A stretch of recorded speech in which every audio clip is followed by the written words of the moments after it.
ಕೇರಳದ ಕಣ್ಣೂರಿನ 80 ಎಕರೆಗಳಷ್ಟು ದಟ್ಟವಾದ ಅರಣ್ಯದ ಮಧ್ಯದಲ್ಲಿ ಬವಲಿ ನದಿಯ ದಂಡೆಯ ಮೇಲಿರುವ ಆ ಪ್ರದೇಶಕ್ಕೆ ದಕ್ಷಿಣದ ಕಾಶಿ, ದಕ್ಷಿಣದ ವಾರಣಾಸಿ ಎಂದು ಕರೆಯುತ್ತಾರೆ. ಹೌದು, ನಾನು ಹೇಳುತ್ತಿರುವುದು ಕೊಟ್ಟಿಯೂರು ಯಜ್ಞಭೂಮಿಯ ಬಗ್ಗೆ.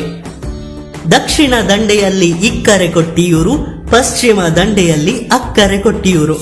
ಇಲ್ಲಿನ ವಿಶೇಷತೆಯೇ ವಾರ್ಷಿಕವಾಗಿ 27 ದಿನಗಳ ಕಾಲ ನಡೆಯುವ ಕೊಟ್ಟಿಯೂರು ವೈಶಾಖ ಮಹೋತ್ಸವ. ಇದೊಂದು ವಿಶೇಷವಾದ ಹಿಂದೂ ತೀರ್ಥಯಾತ್ರೆ. ಈ ಹಬ್ಬವು ಹಿಂದೂ ಪುರಾಣಗಳಲ್ಲಿ ಮಹತ್ವದ ಘಟನೆಯಾದ ದಕ್ಷ ಯಾಗವನ್ನು ಸ್ಮರಿಸುತ್ತದೆ.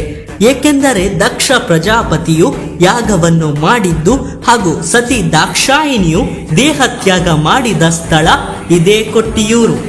ಹಾಗಾಗಿ ಈ ಸ್ಥಳವನ್ನು ಯಜ್ಞಭೂಮಿ ಎಂದು ಕರೆಯುತ್ತಾರೆ. ಅಕ್ಕರೆ ಕೊಟ್ಟಿಯೂರು ವೈಶಾಖ ಮಹೋತ್ಸವದ ಸಂದರ್ಭದಲ್ಲಿ ಮಾತ್ರ ತೆರೆದಿರುತ್ತದೆ. ಈ ಸಮಯದಲ್ಲಿ 16,000 ಭಕ್ತರು ಇಲ್ಲಿ ಸೇರುತ್ತಾರೆ. ಇಲ್ಲಿ ಪರಶಿವನು ಸ್ವಯಂಭೂ ಲಿಂಗ ಸ್ವರೂಪದಲ್ಲಿದ್ದು ಯಾವುದೇ ಗರ್ಭಗುಡಿ ಇಲ್ಲದೆ ನದಿಯ ಕಲ್ಲುಗಳಿಂದ ನಿರ್ಮಿಸಲ್ಪಟ್ಟ ಎತ್ತರದ ವೇದಿಕೆಯ ಮೇಲೆ ಪೂಜಿಸಲ್ಪಡುತ್ತಾರೆ.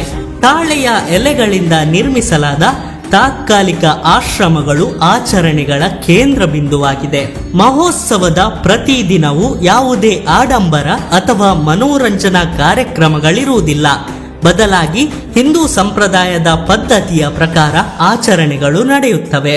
ವೃಷಭ ಮಾಸದ ಮಾಘ ನಕ್ಷತ್ರದಂದು ದಾಕ್ಷಾಯಿಣಿಯು ಯೋಗಾಗ್ನಿಯಲ್ಲಿ ದೇಹ ತ್ಯಾಗ ಮಾಡಿದಳು ಎಂಬುದಕ್ಕೆ ಪೂರಕವಾಗಿ ಅಂದಿನಿಂದ ಉತ್ಸವದ ಅಂತ್ಯದವರೆಗೆ ಮಹಿಳೆಯರಿಗೆ ಕ್ಷೇತ್ರಕ್ಕೆ ಪ್ರವೇಶವಿರುವುದಿಲ್ಲ. ಉತ್ಸವದ ಕೊನೆಯ ದಿನದಂದು ಆ ಪರಶಿವನ ಸ್ವಯಂಭೂ ಲಿಂಗಕ್ಕೆ ವಿಶೇಷ ಪೂಜೆಯ ನಂತರ ಕುರಿಚ್ಚನ್ ಸಮುದಾಯದ 100 ಮಂದಿ ಸೇರಿಕೊಂಡು ತಾತ್ಕಾಲಿಕವಾಗಿ ನಿರ್ಮಿಸಿರುವ ಯೋಗ ಶಾಲೆಗಳನ್ನು ಹಾಳುಗೆಡವುದರೊಂದಿಗೆ ಆ ವರ್ಷದ ವೈಶಾಖ ಮಹೋತ್ಸವ ಕೊನೆಗೊಳ್ಳುತ್ತದೆ. ಮತ್ತು ಮುಂದಿನ ವೈಶಾಖ ಮಹೋತ್ಸವದವರೆಗೆ ಈ ಪ್ರದೇಶಕ್ಕೆ ಯಾರಿಗೂ ಪ್ರವೇಶವಿರುವುದಿಲ್ಲ.